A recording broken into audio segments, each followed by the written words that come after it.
CM Bhajanlal Sharma CMR में मौजूद हैं। आपको बता दें कि सीएमआर में सीएम भजनलाल शर्मा जन सुनवाई करेंगे। जनप्रतिनिधियों, पार्टी पदाधिकारियों, सामाजिक संगठनों के कार्यकर्ताओं से मुलाकात करेंगे सीएम। आपको बता दें कि सीएमओ में अहम बैठक आज होने वाली है। राइजिंग राजस्थान के तहत कार्यों की समीक्षा मीटिंग होगी। 3 बजे सीएम भजनलाल शर्मा मीटिंग लेने वाले हैं।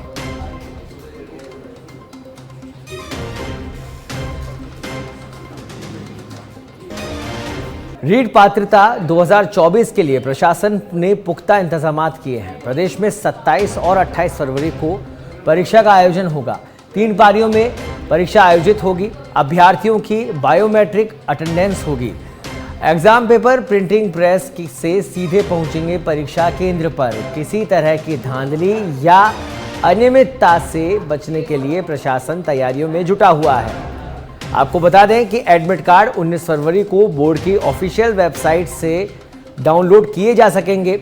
इस बार 14,29,172 आवेदकों ने आवेदन किया है।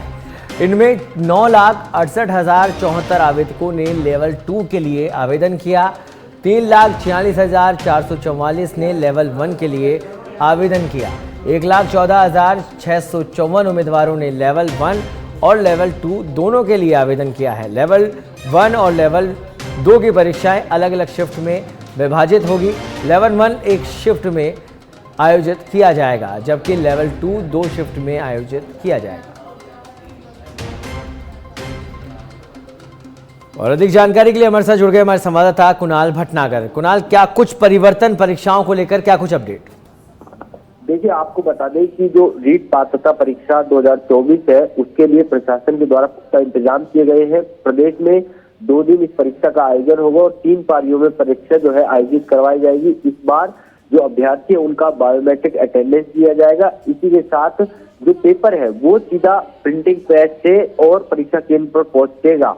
इसके अलावा जो माध्यमिक बोर्ड है उसके द्वारा 19 फरवरी को अपनी ऑफिशियल वेबसाइट पर जो है एडमिट कार्ड जो है अपलोड कर दिया जाएगा, जिससे अभ्यर्थी जो है एडमिट कार्ड को डाउनलोड कर सकते हैं।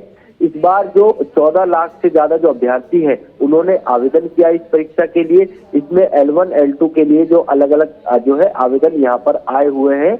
तो थोड़ा बता दें कि प्रशासन ने पुख्ता इंतजाम किए हैं। इसी के साथ परीक्षा सेंटरों के आसपास भी जो है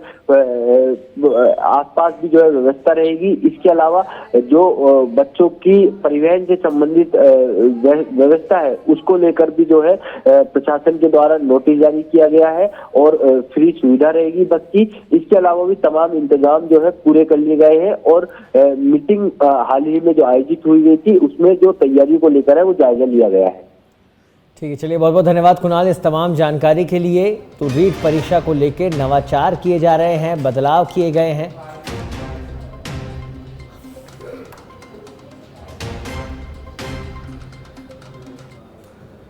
और अब खबर जयपुर से, जहां मेडिकल कॉलेज में एडमिशन लेने की तैयारी कर रहे स्टूडेंट्स ध्यान दें। नेशनल टेस्टिंग एजेंसी द्वारा नीट यूजी 2025 के लिए रजिस्ट्रेशन खुले हुए हैं। आधिकारिक वेबसाइट पर जाकर अपना फॉर्म भर सकते हैं, आवेदन कर सकते हैं। फॉर्म भरने की प्रक्रिया 7 फरवरी से 7 मार्च रात 11:50 तक है। निर्धारित उम्मीदवारों को ऑनलाइन मोड में आवेदन करना होगा। नीट यूजी 2025 की परीक्षा 4 मई 2025 को आयोजित की जाएगी। उम्मीदवारों को एडमिट कार्ड 1 मई 2025 को अपलोड किए जाएंगे।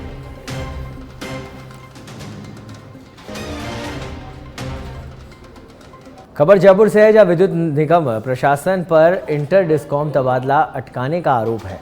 इंटर डिस्कॉम तबादलों की मांग कर रहे बिजली कर्मचारियों ने आरोप लगाया, पिछले 25 साल से इंटर डिस्कॉम तबादलों को बिजली कार्मिक तरसे हैं।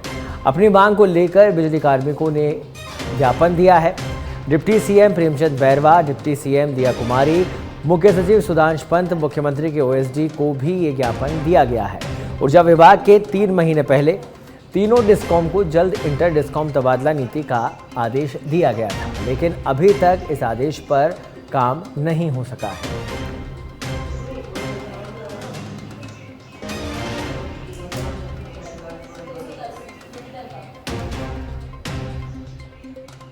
तो इंटर डिस्कॉम तबादलों को लेकर मुख्यमंत्री के ओएसडी, उप मुख्यमंत्री, मंत्री और तमाम अधिकारी, आला अधिकारियों को ज्ञापन दिया गया। ऊर्जा विभाग के कर्मचारियों द्वारा ये ज्ञापन दिया गया है, लेकिन अभी तक आदेश पर कोई काम नहीं हुआ। और इस खबर पर अधिक जानकारी के लिए हमारे साथ जुड़ गए हमारे संवाददाता सुनील यादव। सुनील, क्या कुछ अपडेट इसे लेकर? देखिए सौरभ, पिछले कई दिनों से जो इंटर डिस्कॉम तबादलों की मांग कर रहे हैं बिजली कार्मिक, दरअसल राजस्थान में 3 डिस्कॉम बने हुए हैं, जयपुर, जोधपुर और अजमेर। इन तीनों डिस्कॉम के जो कर्मचारी हैं, यानी कई बार जो जयपुर का कर्मचारी वो जोधपुर या अजमेर डिस्कॉम में काम कर रहा है। ऐसे में तीनों ही डिस्कॉम में एक जैसी जो भर्ती नीति वो एक जैसी थी। तो अब उन कर्मचारियों की मांग है कि उनको गृह जिले भेजे जाए। तो करीब पिछले 25 साल से ये मांग हो रही है इंटर डिस्कॉम तबादलों की। लंबे समय बाद अभी भाजपा सरकार ने अब 4 महीने पहले ऊर्जा विभाग की तरफ से आदेश निकाले गए, जिसमें स्पष्ट तौर पर तीनों जो बिजली निगम है जिनका हम जिक्र कर रहे हैं, जयपुर, जोधपुर और अजमेर डिस्कॉम को आदेश दिया था कि जल्द से जल्द इंटर डिस्कॉम तबादला नीति बनाई जाए और जो कर्मचारी पिछले कई सालों से मांग कर रहे हैं उनको नीति बनाकर, कुछ नियम शर्तें बनाकर उनको राहत दी जाए। लेकिन पिछले 3 महीने से किसी भी तरह का उस आदेश पर काम नहीं हुआ है। इसको देखते हुए फिर से जो बिजली कर्मचारी हैं उनमें आक्रोश है और उनमें एक नाराजगी भी है। इसको लेकर लगातार जो बिजली कार्मिक हैं वो जो सरकार के प्रतिनिधि यानी सरकार में जो मंत्री हैं, कल ही जो उप मुख्यमंत्री प्रेमचंद बैरवा को ज्ञापन दिए, इसके अलावा दिया कुमारी को और CS सुदांश पंत को भी वहां पर ज्ञापन दिया गया, मुख्यमंत्री के ओएसडी को ज्ञापन दिया गया। अपनी नाराजगी रखी और अपनी मांग भी रखी कि अब जब आदेश निकल गया तो जो निगम प्रशासन है, विद्युत निगम प्रशासन, वो अभी भी उस आदेश को जो है वो दरकिनार कर रहा है, आदेश को अटकाने का काम कर रहा है। तो ऐसे में इस पर प्रभावी कार्रवाई की जाए और जो इंटर डिस्कॉम तबादलों की मांग कर रहे हैं बिजली कार्मिक, सालों से इंतजार कर रहे हैं, उनको राहत दी जाए। सौरभ, चलिए, बहुत बहुत धन्यवाद सुनील इस तमाम जानकारी के लिए। तो राहत मिलेगी या नहीं मिलेगी ये तो भविष्य बताएगा। फिलहाल कर्मचारियों की तरफ से कवायद जारी है। 3 महीने पहले तीनों डिस्कॉमों के जल्द इंटर डिस्कॉम तबादला नीति का आदेश दिया गया था, बावजूद इसके अभी तक इस पर कोई काम नहीं हुआ है। जोधपुर से खबर है, जब 2 बदमाशों के बीच झगड़े में एक की मौत हो गई। आपको बता दें कि NH 125 पर देचू के पास देर रात की एक घटना है। गोली लगने से युवक की मौत हुई है। देचू थाना पहुंचे तमाम पुलिस आला अधिकारी। कल शाम को भी 2 गुटों के बीच झगड़ा होना बताया जा रहा है। शव को देचू उप जिला अस्पताल की मोर्चरी में रखवाया गया है। फायरिंग की घटना में एक की मौत हुई है। पुलिस अधिकारी मौके पर पहुंचे।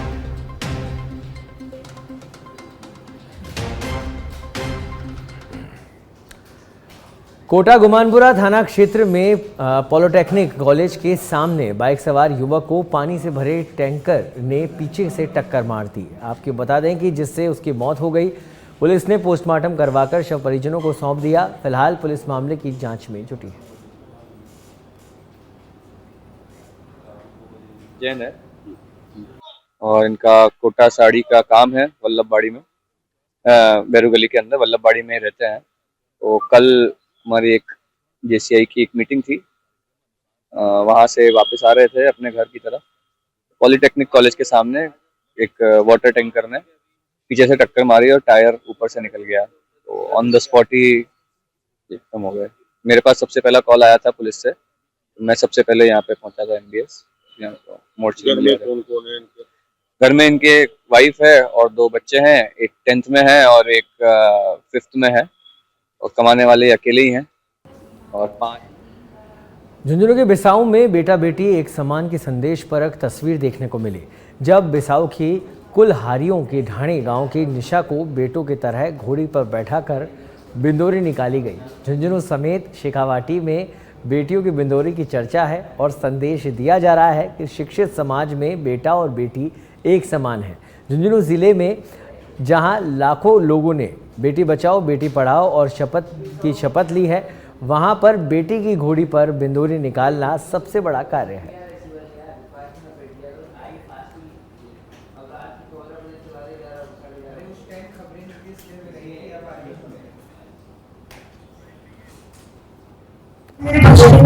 उससे ये संदेश मिलता है कि उन्होंने लड़के और लड़कियों को बिल्कुल बराबर रखा है। और मैं समाज से ये कहना चाहूंगी कि हम अपनी लड़कियों और लड़कों को बिल्कुल इक्वल रखें। ये भेदभाव ना करें कि लड़कियां इनको पराया बने, किसी लड़कियों के घर से भी चाहिए। मैं यही कहना चाहूंगी, आप भी अपनी लड़कियों को उतना ही सम्मान दे, उतना ही आदर दे, उतनी ही क्वालिटी दे जितनी अपने लड़कों को देते हैं। मैं शक्ल है।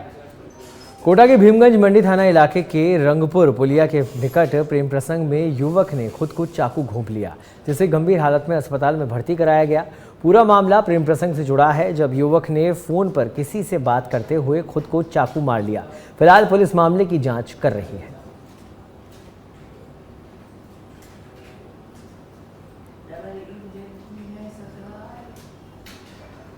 जालौर जिला कलेक्टर प्रदीप गवाड़े ने रानीवाड़ा तहसील के मालवाड़ा गांव में आयोजित रात्रि चौपाल में ग्रामीणों की समस्याओं को सुना, जहां कई समस्याओं का मौके पर ही समाधान होने से ग्रामीणों को राहत मिली। वहीं जिन प्रकरणों का मौके पर निस्तारण संभव नहीं हो पाया, उनके लिए संबंधित विभागीय अधिकारियों को त्वरित कार्रवाई करने के निर्देश दिए गए।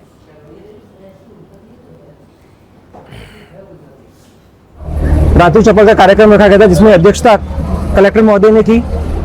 लोगों ने काफ़ी शिकायतों से कलेक्टर साहब को अवगत कराया, जिसमें चिकित्सा, स्वास्थ्य और शिक्षा, रोड की समस्या, लाइट की समस्या, इसके बारे में लोगों ने अवगत कराया। कलेक्टर साहब ने आश्वासन दिया है और हम पूरी उम्मीद करते हैं कि वो कार्य पूर्ण हो, लोगों की शिकायतों का समाधान हो। हमारी पंचायत से भी कुछ लोगों ने छोटी मोटी शिकायतें की है, हम कोशिश करेंगे उनका समाधान जल्द से जल्द हो। इसके अलावा रेवेन्यू विभाग की काफ़ी समस्या है, तो उम्मीद करता हूँ कि लोगों के जो वार्ड वगैरह के छोटे छोटे रगड़े हैं वो जल्दी निकाले। पटवारी आ रही जल्दी से जल्दी एक्शन ले कलेक्टर साहब के आदेश के अनुसार। बाकी हमने पहली बार कोशिश की थी कि रात्रि चौपाल आम लोगों के बीच में करवाएं, जिसके लिए 10 साल का हमारा भी एक। रुक करते हैं अगली बड़ी खबर का। प्रदेश में सर्दी का असर, कम तापमान में बढ़ोतरी। आपको बता दें तो तापमान में बढ़ोतरी जारी है। उत्तरी हवाओं के कमजोर पड़ने से राज्य में हल्की गर्मी का एहसास अब होने लग गया है। पश्चिमी हवाओं के प्रभाव से दिन और रात के तापमान में वृद्धि दर्ज की जा रही है। मौसम विभाग के अनुसार अगले एक सप्ताह तक प्रदेश में मौसम शुष्क रहेगा। 15 फरवरी के बाद आंशिक रूप से बादल छाने की संभावना जताई गई है। जयपुर, जोधपुर और बीकानेर सहित कई शहरों में दिन का तापमान बढ़ा है। फसलों के लिए यह मौसम अनुकूल है। किसानों को अधिक सिंचाई की जरूरत पड़ सकती है। न्यूनतम तापमान में भी हल्की बढ़ोतरी दर्ज की गई है। ठंड से राहत मिलने लगी है। मौसम विशेषज्ञों ने आगामी दिनों में और गर्मी बढ़ने की संभावना भी जताई है। डॉक्टर किरोड़ी लाल मीणा पहुंच रहे हैं मंत्री राज्यवर्धन सिंह राठौड़ के निवास पर। राज्यवर्धन सिंह राठौड़ के पिताजी का कुछ दिन पहले देहांत हुआ। कर्नल राज्यवर्धन सिंह राठौड़ के घर पर एक एक करके सभी नेता पहुंच रहे हैं। उसी कड़ी में डॉक्टर किरोड़ी लाल मीणा भी आज मंत्री राज्यवर्धन सिंह राठौड़ के घर उनसे मिलने पहुंचेंगे। भाजपा के एक एक नेता यहां पर पहुंच रहे हैं उनके निवास पर।